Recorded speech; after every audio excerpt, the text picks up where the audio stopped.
So, are we live?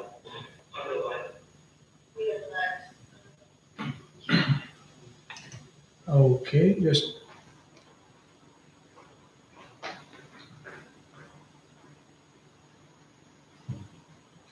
looking for some connection.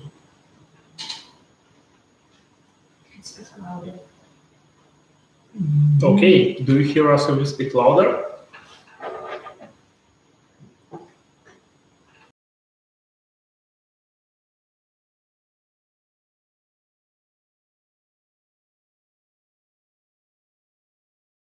I still don't see the channel. We don't see us live on Facebook.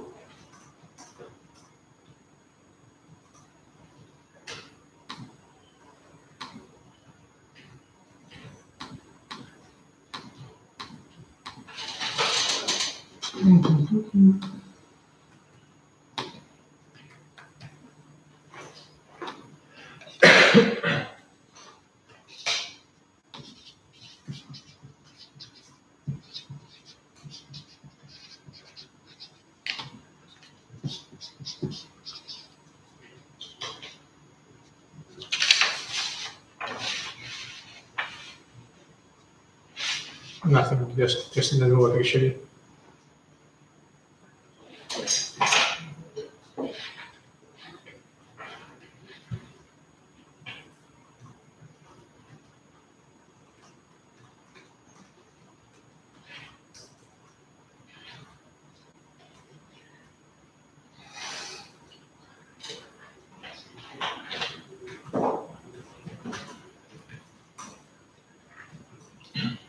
So I think we can start as okay. Just can everybody hear me? So, well, I do. Can you please put a like if you hear as well?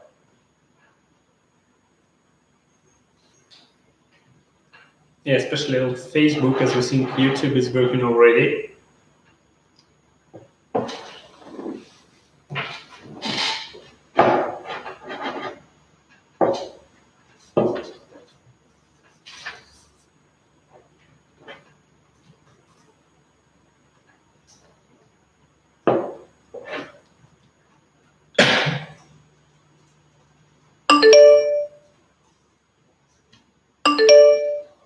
Okay, I think it's like not some notifications. You know, the first will go for me also.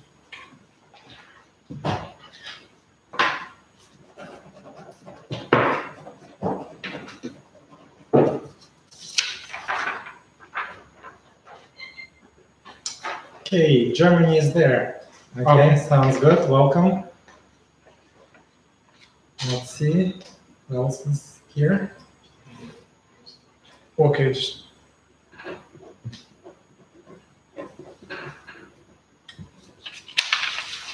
Oh, we don't see anything on Facebook. Okay. So let's begin. Okay, let's begin. So we received numerous questions from our community within the last weeks, and actually there are many questions which the community asked us to address.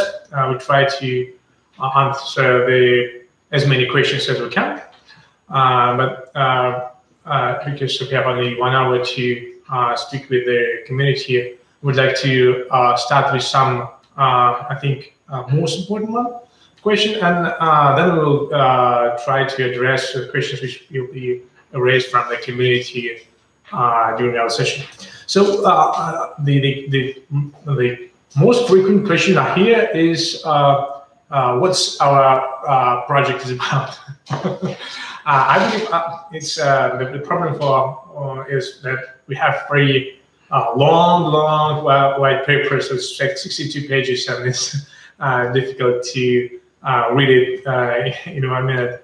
And actually, when you speak about some kind of very sophisticated technology and something that didn't exist previously, these questions usually arise. So no it's not a uncommon problem. So the project is about how we can change the industry. People work with the wealth management, with trading, and the idea is to combine people knowledge, people interaction with machine learning. So we have a huge market. We have the classic markets. We have different exchanges. We have different countries. We have thousands of brokers. We have classic instruments. We have crypto instruments.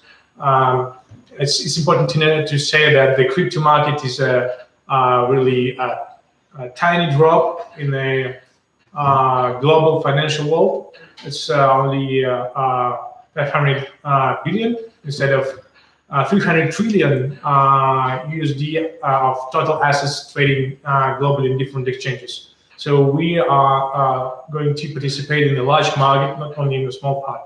So our project is about the way we receive the information from the market. So we connect it to all exchanges, all data streams. We put it our machine learning. We find the signals. For example, you can find different information from any pairs trading on the market.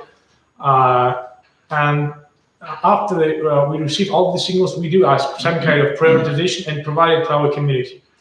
Then our community evaluate how strong these signals are. So they are viewed on free basis, or we can provide some incentives to our community to say whether we have a good signal or not good signal, and whether we can learn from the feedback.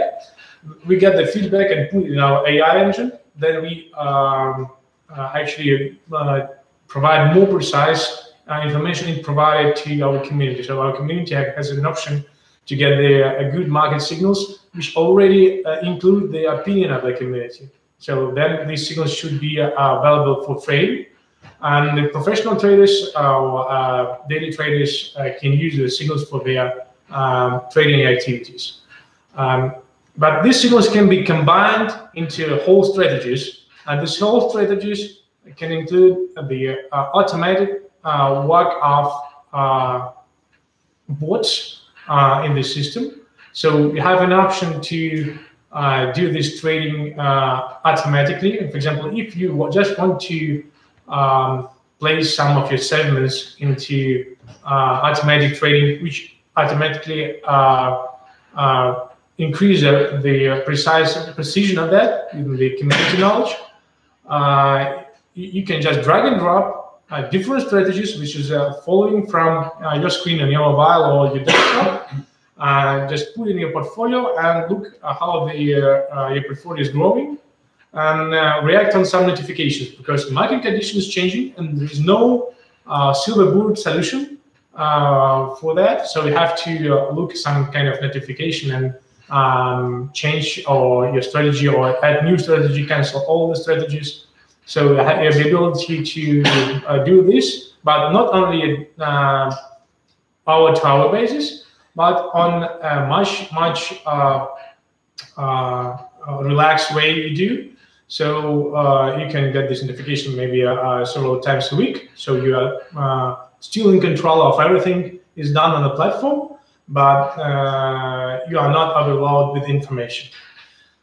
We actually, the second question is just before we jump there, a very quick idea, like in a few words. If you have like 5 million Swiss francs, you can go to Credit Suisse and they'll manage those for you happily. Yeah, what if you don't? You can have a few hundred ones, and you can go to some other private bank, and they will not do all of the stuff that I described for you, but they'll offer you some structured instruments, something. Our goal is to make the tools that Credit Suisse uses and some more tools to become available to general public. So the mission is really to make the world of wealth management much more democratic than it is right now. Because right now, without a few million Swiss francs, you can participate in this game. That's it. Okay, I can follow your idea. So I think we can show it in an example. You have, on the one hand, have large hedge funds, have large trade houses, you have large banks. So they spend hundreds of millions of dollars in the infrastructure, in the trading mechanics. So you can, I think, read about the Citadel investment of $300 million in the connection between New York Stock Exchange and Chicago Stock Exchange to do some kind of high frequency trading. They did it 20 years ago, and all these big guys invest heavily on that. It's on the one hand, and they are not ready to share this technology with another world because it's the way how they earn money. Of course, they want to earn, of course. Yeah, and on the other hand, you have thousands and thousands of brokers, or some banks, some binary option traders, and so just some kind of people who are not very clean in what they do. So the key task is to attract your money, so you can open an account at some brokers, and they want you to give your money to them. In the best case scenario, they will just provide you high fees, so they can earn from you.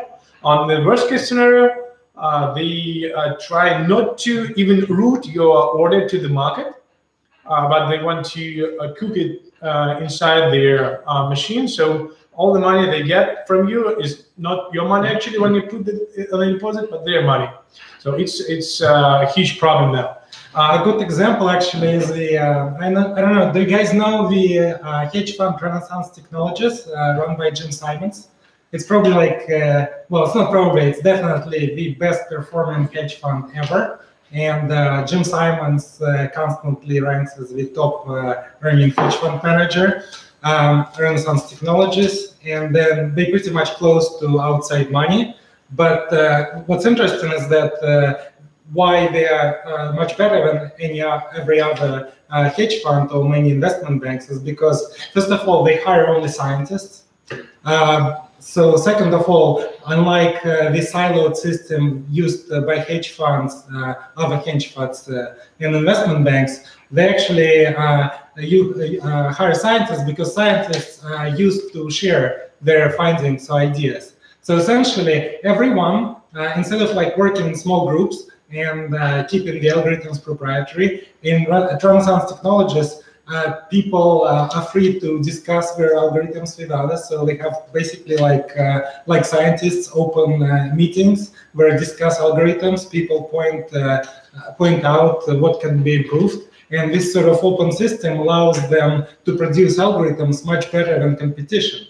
So this is an example where open source approach. Well, in a way, it's open source within the Renaissance Technology hedge fund, which employs like 200 PhD scientists to develop algorithms for them. So it's open source among them. It's not open source for everyone. But what we do believe is that that type of open source approach, where you can kind of tinker with other people's ideas, is the best way to develop algorithms as well. So our goal is to democratize the AI tools for everyone, for the whole community. So it's not just siloed hedge funds that would use these algorithms, but everyone can kind of tinker with them, see the output, see immediately backtesting results for any algorithm, any platform, Sharpe ratio, Certina ratio, whatever you want, which right now takes probably a lot of coding skills to do it. So our job to make it easy for everyone to find algorithms they like,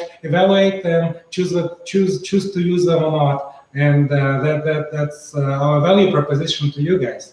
But Dennis, it's I think was the thing that one day you were on the side of hedge funds, so you actually ran a hedge fund. That's true. Yeah, I did actually spend a lot of time writing algorithms for hedge funds, and what I can tell you right now is that all the algorithms that are actually worth anything have limited capacity. So you'll never open it to outside monies because they can probably don't have a large capacity. Just like Renaissance Technologies, they don't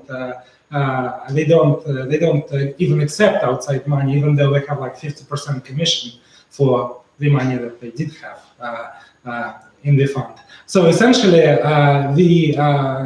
basically, it's like if you are in a hedge fund, you develop one strategy, you kind of max it out for the funds for it, and then it stops working, you move to the next strategy. And it's kind of weird for me to read about strategies or robots being sold for like, I don't know, what, $50 a month or something like that. You can buy a robot, and I'm pretty sure this is, there's no solution, there's not just one solution that works for everyone, right? Well, in reality, if you start working, what you discover is that there are a lot of strategies which backtest well, and which kind of like have marginally positive results statistically, and there is no way to prefer one to another. For example, some traders like trading trends, other traders trade reversals, and there's no point in trying to convince like a reversal trader to trade like a stock like Amazon, and there's no point in trying to convince the trend trader to do bottom fishing in dry bulk industry or something like that, right? Because even though the signals can work, they produce good sharp ratio or whatever, you would not have psychological makeup to follow the strategy. You will see a few losses in a strategy which you don't usually do, and then you abandon the strategy, and therefore you will not realize its results. So essentially, the strategy and the trader, they have to kind of have the same psychological makeup,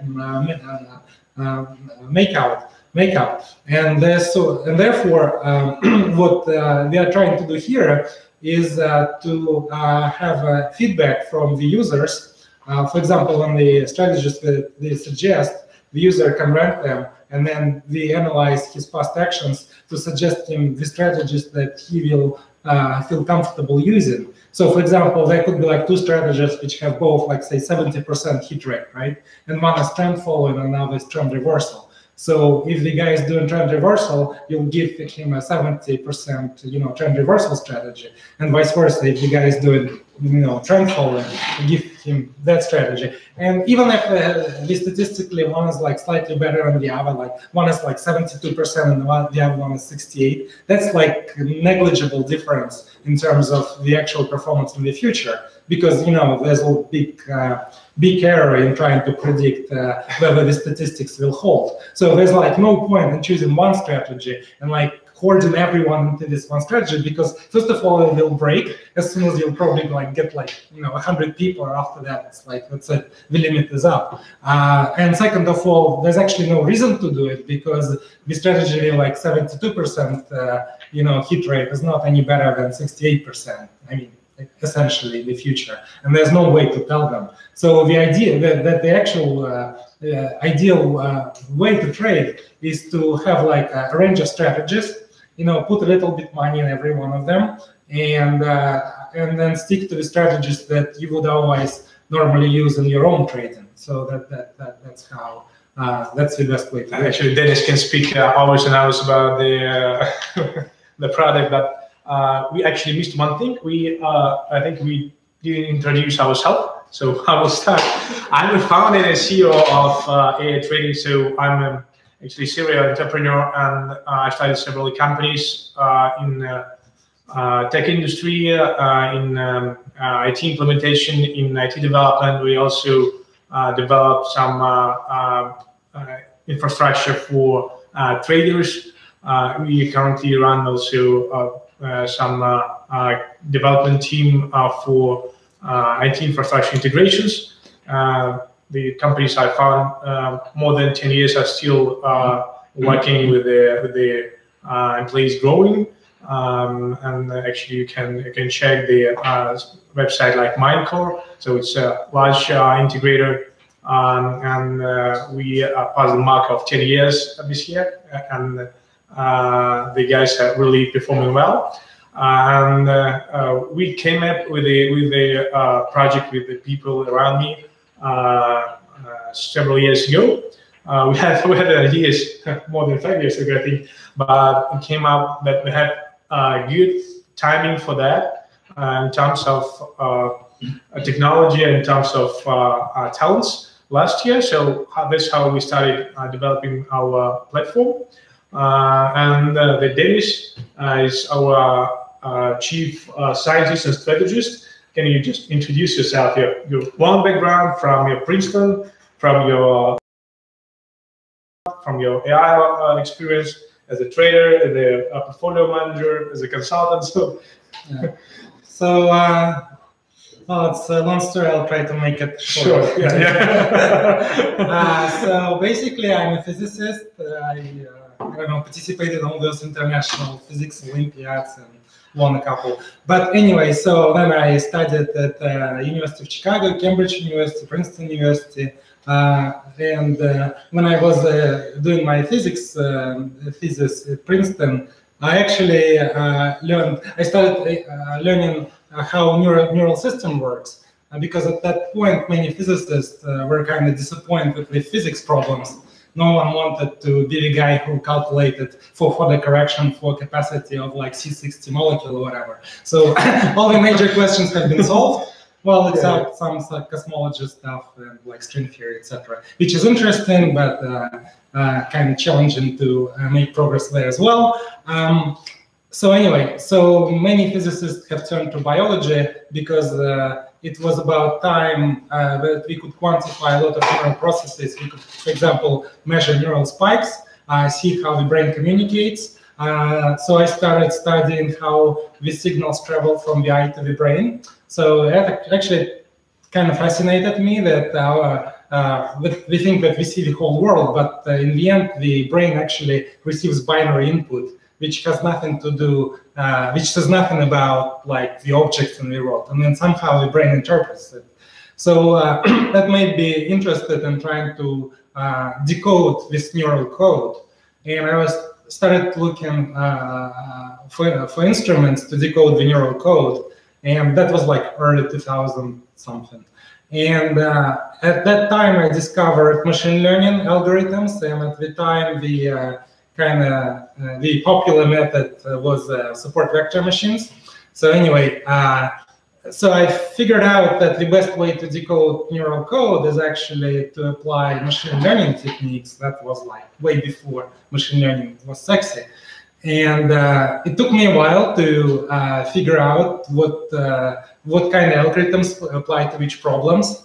And later on, I joined the psychology department at Princeton University, where we actually pioneered the application of machine learning to decode the brain signals. So there were like various international scientific competitions where they basically wanted to understand what mathematical methods are the best to understand the neural activity. And for that reason, that kind of had these contests where we collected data and then put it out to scientific community without actually labeling who was the subject and what he saw. And you were supposed to build algorithms to predict from neural activity what the brain saw. And so basically we collaborated with psychology department, and I was the leader of the group, where we developed the algorithm that basically it was the only algorithm that placed in the top 2 years in a row in predicting the brain, what by the brain activity, what the people actually saw. And the tools that we built actually became part of standard toolbox. It's called the Princeton MVPA toolbox for fMRI analysis. So they actually have been recognized as the right approach to interpret the brain activity. And after that, I sort of kind of like figured that there probably be a lot of applications of these tools in business. So I joined McKinsey, where I tried to apply machine learning techniques there. But since it was way before machine learning was popular, my superiors did not actually think it was such a great idea. So I didn't stay there long because there's not much interest in machine learning because the clients have never heard of machine learning at that point. Of course, now they will come back and ask, oh, tell us something about machine learning. But anyway, after that, I figured, so if there's not much interest in business, that was like 2008, I figured, well, probably finance is the right approach, the right subject domain for that. So I joined a hedge fund where I've been basically writing algorithms, mostly market neutral, to try to predict the stock prices, and basically we have it actually performed well, as I remember. Yeah, we have several algorithms. Actually, there's a question like how well our algorithms perform. So basically, like for those who trade, we basically have like Sharp 2 type algorithms. So, for example, the market has about 0.5 Sharp ratio. So that's the algorithms that scale. I mean, there are also algorithms which have higher Sharp ratio, which do not scale, so we cannot actually release them. But scalable algorithms with Sharp 2 are possible. But once again, it's not just one algorithm. As I said, usually it's like a collection of algorithms, just like in machine learning, you have these committee machines, etc. It's better. It's often better not to have just one predictive algorithm, but like have a collection of them and try to aggregate the results. Yeah. So, and then, while being a hedge fund, I realized how much copying and repetitive works goes on in hedge funds, because like talking to my colleagues, what I figured out is that the way hedge funds work is that usually have like a core team of about 5 people, and they kind of develop their, each team has like, an IT expert for data collection, an algorithms expert, like a trader, etc. And they pretty much build duplicating platforms which are very, very similar, but they never share the results, because why would you share your results? You want the algorithm for yourself. And so what happens is that people there's a lot of efforts, people duplicate each other, and therefore the whole system becomes less efficient.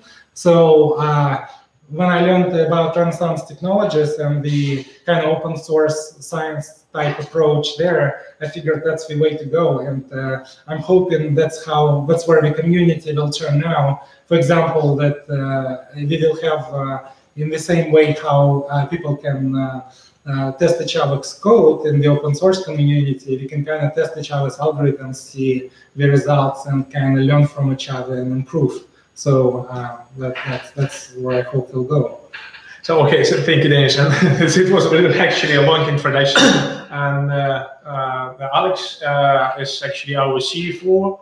He's in charge of all process of our crowd sale campaign. So he is also in charge of the legal stuff, and for us to do everything we promise. So he has a very sound background with more than 10 years as a partner at EY and Deloitte, the head of finance team.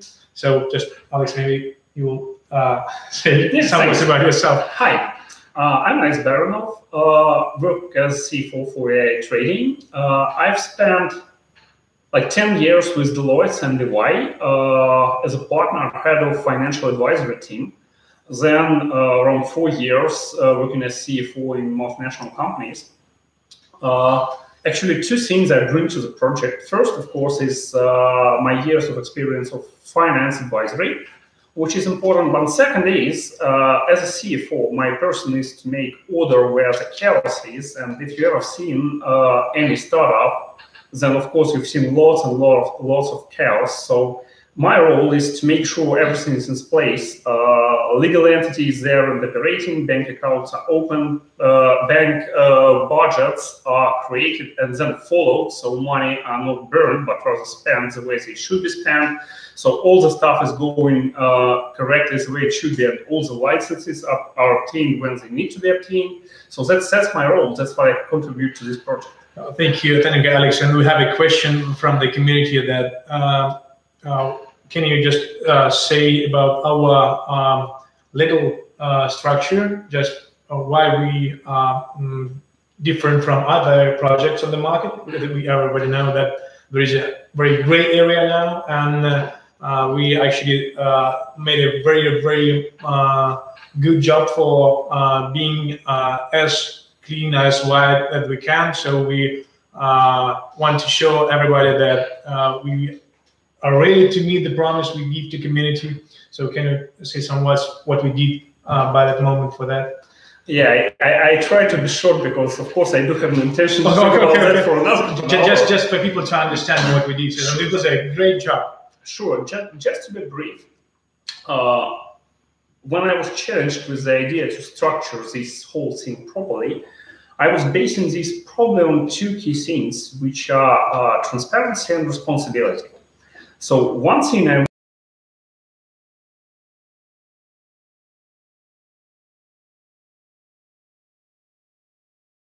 Cayman Islands funds or trusts. That's why we ultimately chose to incorporate in European Union in Estonia, not only because European Union is a good and transparent jurisdiction, but also to make sure that it is the jurisdiction that is fine both with ICOs and with cryptocurrency exchanges and all sorts of cryptocurrency operations.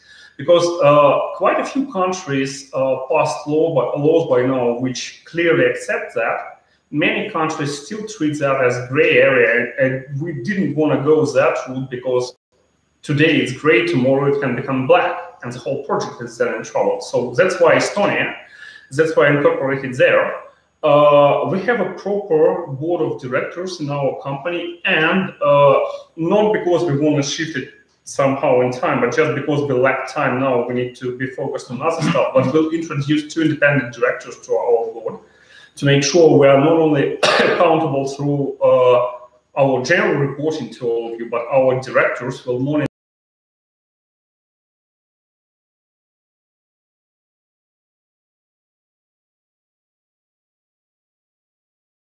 It was important for me to make sure that all the sources of currency, be it cryptocurrency or fiat currency, inflows and outflows are properly captured and documented. That's why we hold accounts with official exchanges. That's why we hold normal bank accounts, proper bank accounts that we'd expect every company to have, to make sure that we have like full visibility of everything coming in and out of the company. And we actually know that many ICOs experience a huge problem when they get the money in crypto and they need to spend on their office, on the development team, but they cannot transform the crypto into fiat money for that. They are in trouble also, because you get money on your wallet, but there is no option for you to transfer and pay your expenses. So that's why we did our stuff. No, that's true. As you'd expect, right now I'm talking to lawyers across the world day and night, and actually the highest compliment I get from them is that most of the project get all the cryptocurrency first. They then think about legal structure and accounts and everything. We are doing it vice versa to make sure we are transparent from day one. But enough of that. If you want to get more insurance of what we are doing, just look at our LinkedIn page and see who are the people working for the team. Yeah, sure. You can reach any of us over LinkedIn or any or via other means of communications. We are all open for discussion. We are all working on this project.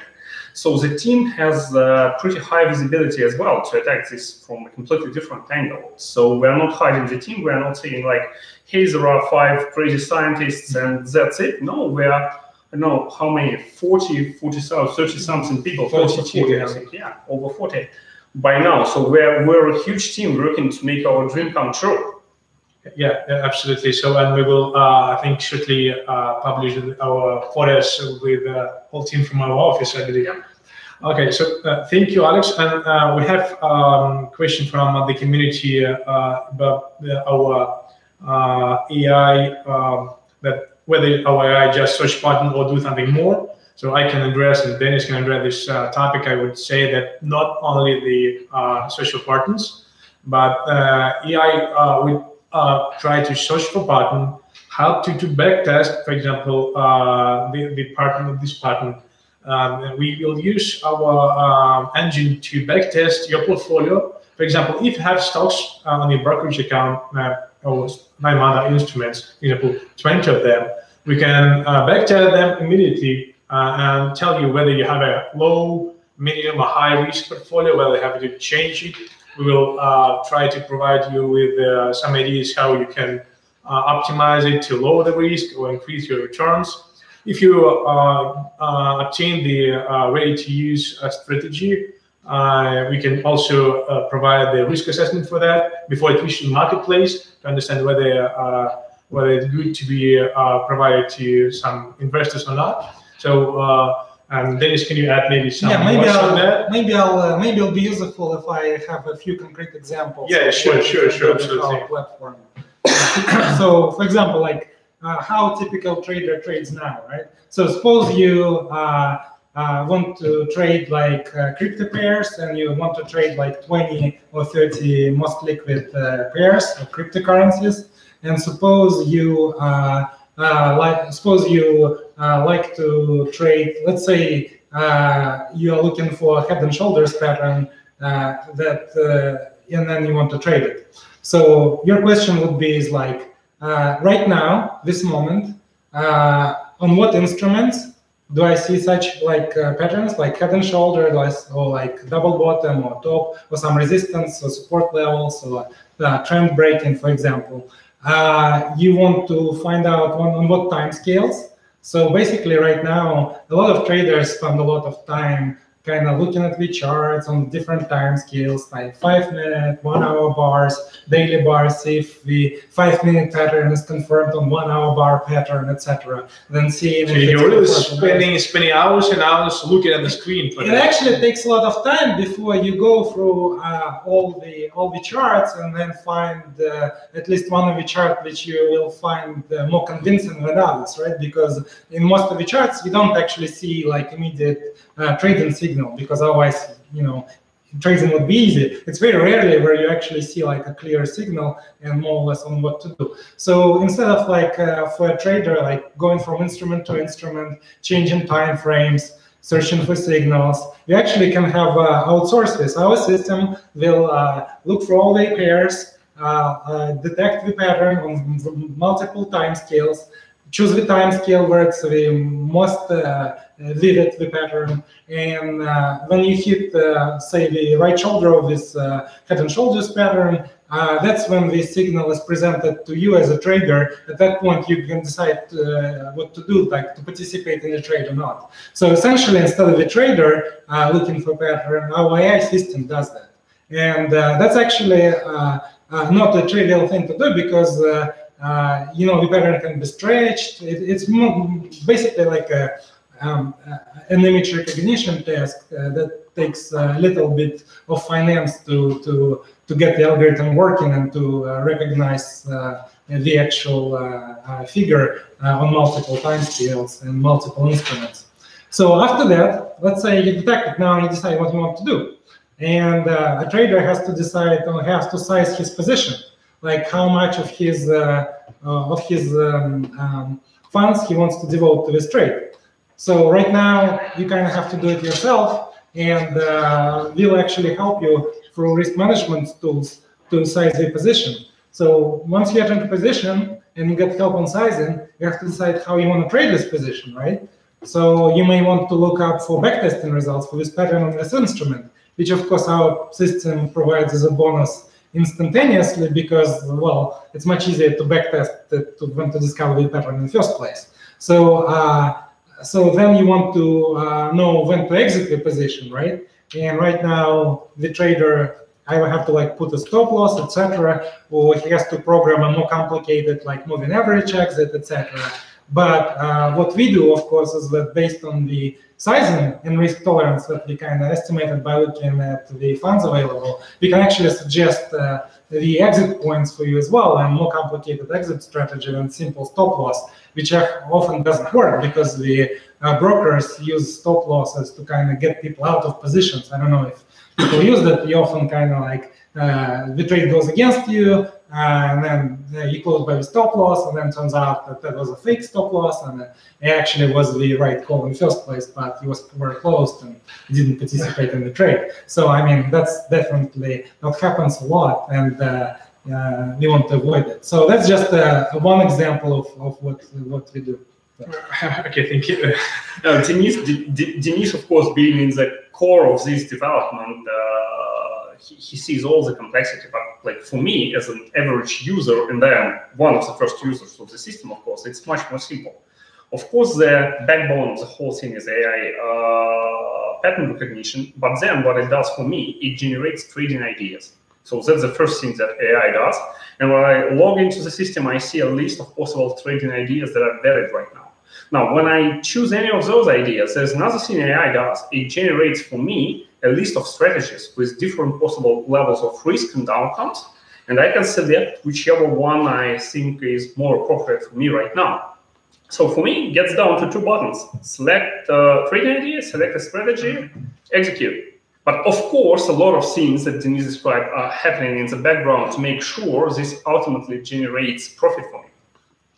That's right. Yeah. So if people want to go into details, but, actually, we can. But if I think for the general community, it's better to speak about more than user-friendly way. I mean, that's actually the point. Is that our idea is to make the output of AI system easy to use. So it has to be presented in such a way which is visually compelling and understandable. Because I also believe that it's not the complexity that makes a good trader, right? What makes a good trader is actually making the right decisions at the right time, and they don't have to look complex. They have to actually the more simple, the more intuitive the idea, probably the better it would work. I would like just to stress that we are the first project which actually combine the people feedback and, for example, which strategy Alex choose influence how AI understand which strategy better fits him, and how it is executed. Also, we put it in our AI engine. So and AI engine can say that okay, Alex like these strategies, and this strategy for him are too risky. And this strategy is actually he lost his money, for example, and he have to change it and not to allow him to lose, for example, to put some kind of more tight stop losses and that, and provide and it's actually became more precise. So the first I think I'd say platform which combine the feedback from users to our AI. The more people are using our platform, the better is our AI. That's right. Yes. So our platform actually, the more you use it, it learns things about you, what kind of trader you are, what style you like. So basically, you're just like an investor and want just to house one, for example, some kind of stocks. Yes. Right. So it can actually customize and suggest the ideas which would be more relevant to you. So the more you use it, like Amazon recommendation engine, right? Everyone has a different Amazon page. So you open up and I get like machine learning books, and someone else gets I don't know, pretty shoes books. I don't know. So basically, it's and everyone gets what is relevant to them. So in the same way, the more people use our platform, the more relevant the recommendations become. And moreover, our engine actually becomes smarter the more you use this platform. Because, for example, we take our inspiration from George Soros, and he has this reflexivity idea that the best way to understand financial markets is not to analyze just the market data, but to also analyze what the trader community, how it reacts to market data, right? So what it does. So he calls this concept reflexivity. So you cannot just look at the market data, you have to look at the traders or community reaction to it. And what we try to formalize this intuition that George Soros had with his reflexivity concept in what we call as a Bayesian community model, where we actually look at the actions of the community, and it informs us of what the next market reaction would be. For example, right now, you probably know a lot about how people use Twitter sentiment to predict S&P index, right? So there are probably many articles online you can find about it. But besides the Twitter sentiment to predict S&P, you can actually get more fine-grained data on the community reaction to market events, and that actually informs you of what the future action will be. Okay, thank you, Denis. We just have only 14 minutes left and still many questions to answer.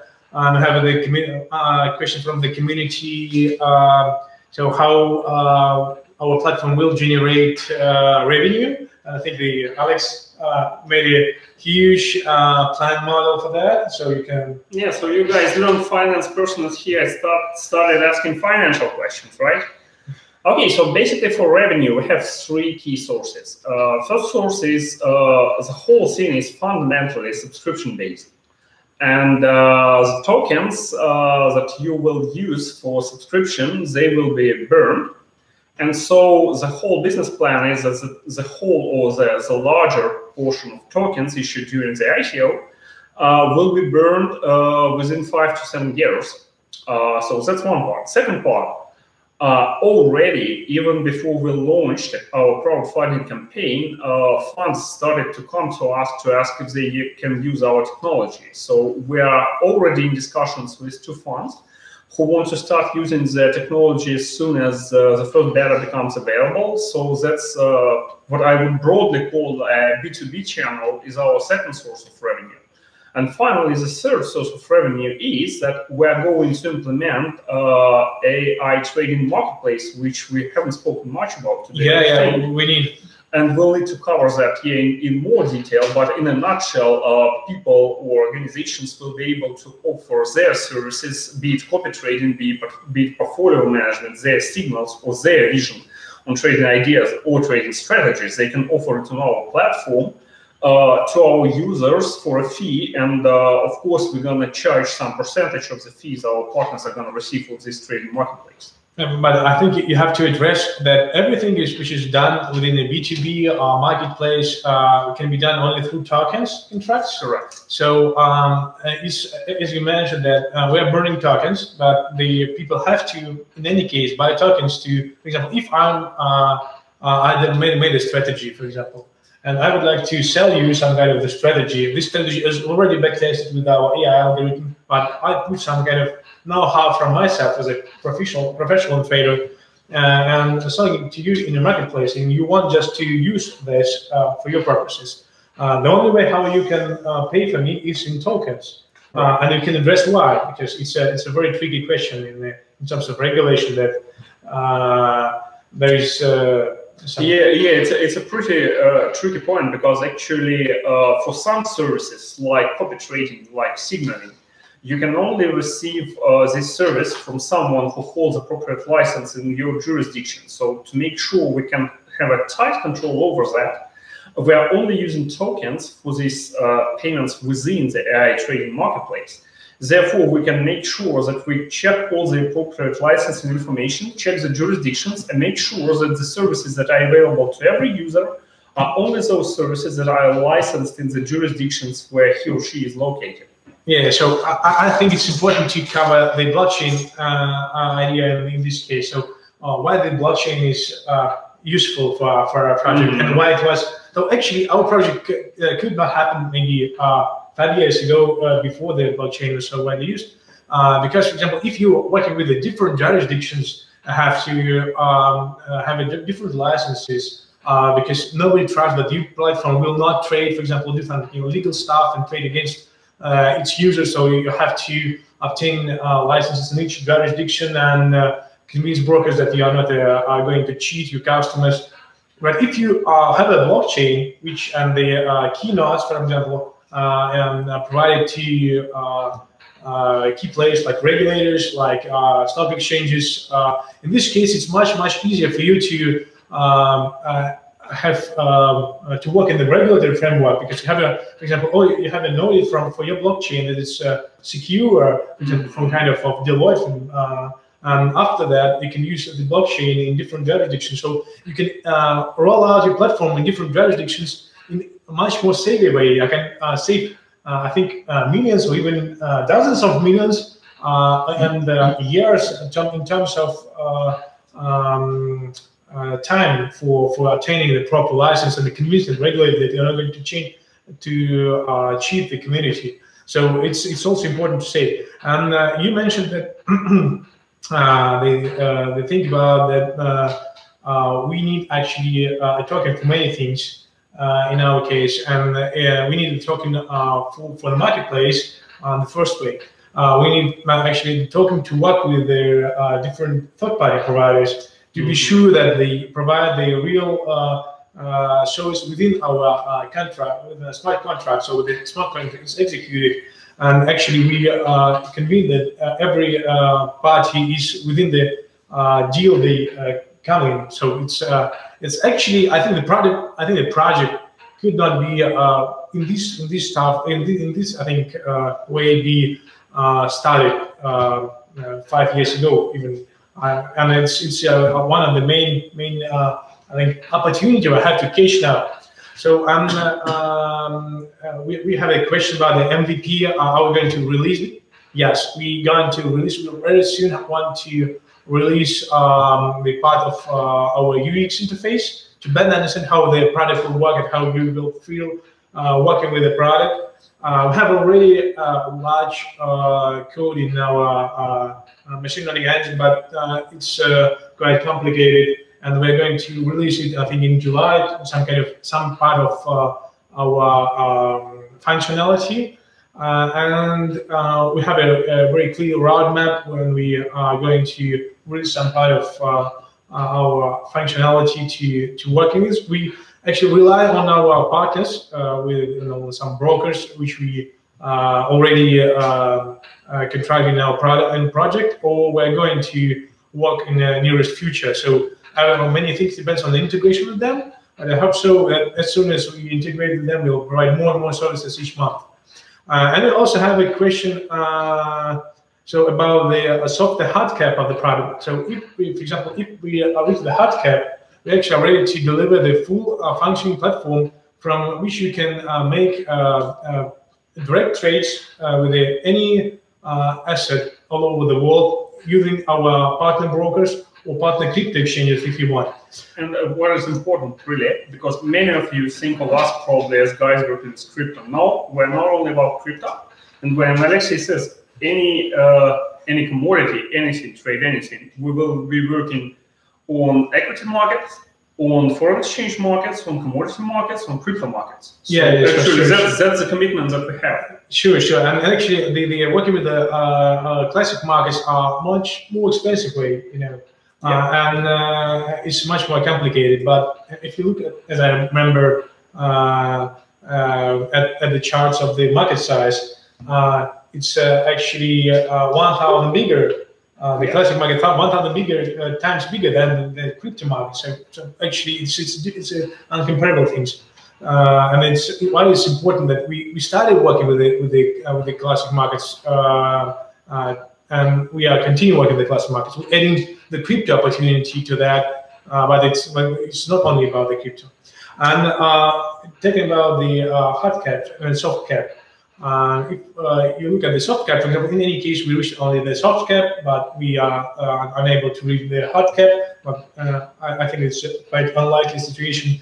If we look at the back of some kind of institutional investors, and in this case, we will provide the informational service without the way to connect to direct trades through our platform. You will still get all information from the market. You will get all the signals. You will get all the ideas. But the key problem is to have integrations with the classic market to do trades, because it's actually the most expensive way, because the most expensive way is to get the integrations with the different platforms and in different jurisdictions and different partners. So if you want to integrate to some, for example, small brokerage house, it can cost you dozens of thousands of euros, or in hundreds of thousands of euros. And if you look at the regulations and licensing stuff, for example, if you look how much money people spend on that, it's actually dozens of millions to operate in 2 or 3 jurisdictions all over the world. So this is a very, very capex intensive thing. And but if we are unable to do that, you will still have all the informational stuff, but it would be not so easy for you to trade. But you need some kind of other apps to do the trades. You will have all info in our platform. You will still have be able to provide the feedback to our AI, and AI will be learning. And in this case, you can still buy the strategy from other people, but you cannot execute trades in a classic assets. So you will be ready to trade, I believe, crypto assets, but not the classic, because it's as I told you that the huge budgets will be allocated for this stuff. Also, we have, I think, the question about our crowd sale campaign and about the bounty program. So, do I have a bounty program? We actually don't like to talk about it, the bounty, because the bounty is a buzzword now, and it's having some kind of negative connotation. If you look at our article at Hackanoon, we describe why we started a premium bonus and a bonus program. So it differs from the bounty, because we don't want to work with the bots. We don't want to work with the people who actually provide information only to the bot community and want to get some kind of free stuff or cheating the project. We will respect our backers. And in this case, we are not in a position to spend and spray our money to useless stuff. So we want to spend money only to the stuff which will deliver the result. So we prepare the bonus and premium bonus loyalty programs. We really are ready to pay our contributors much higher than the classic market bounty programs to do the real useful stuff, to help the community, help the project. We established the strict KYC rules for that. We want people really to deliver, to get their contribution to our product. And that's why we try to separate this meaning, and we offer to our community to enroll in our bonus and premium bonus program. Yes, answering your question, we have the bounty classic program, but in different way, and we name it bonus and premium bonus program. If you want to participate, you're more than welcome to enroll in that. And we have also the questions. We are running out of time, I think. Yeah, so we have one more question to answer. The question is, who works for your company? We have, as Alex told, that more than 40 people, and we started more than 2 years ago working on this project. We were not looking at the options to do some kind of crowd sale, because we tried to develop this product for our own use and start the classic VC rounds and classic sales. But we hired the people from different backgrounds. We hired people from machine learning background, from artificial intelligence background. We have a very good team in front end, in back end. We have more than 25 developers. We have a brilliant marketing team. We are hired to promote the product, to work with the community. We have a perfect operations team to help us to avoid risks, current and future, to ensure that we will deliver and we'll be able to deliver the product and the promises we gave to the community. So there are many people with different backgrounds. We even have ex-hackers who help us to estimate the vulnerability of our product and to protect our platform from cyber attacks. Actually, we also run our website with Cloudflare, just to be sure that there will be no option for some people to DDoS our website and damage our community. We do some security audit for our internal network, for our code, to be sure that there's no chance to steal the money from people's wallets, and be sure that everything is on track and everything is secured.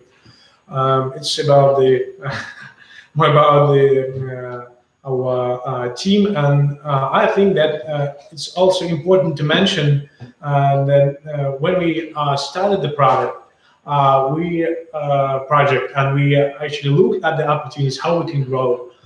We found out the options to do, and ICO is a good option for us because we are not only want to attract people who will invest in like a classic ICO tokens and get the well, high returns in the nearest future, but also the people who will use our platform.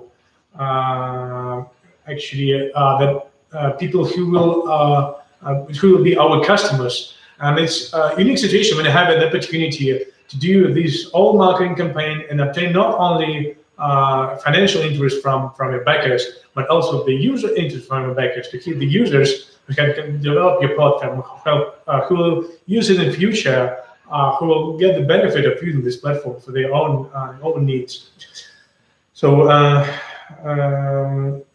actually, I think with this we are also run out of time, and the whole video will be available on our YouTube channel, and Facebook, and the Telegram, and we'll be able to look at all our questions we try to answer in this channel. So thank you very much for participating. We are really glad that we have so beautiful and so responsive community, and happy to see you in our Telegram channel, and join our whitelist, which we are going to close very soon. Thank you very much, and have a good day. Thank you, guys. Thank you. Stay tuned. Thank you.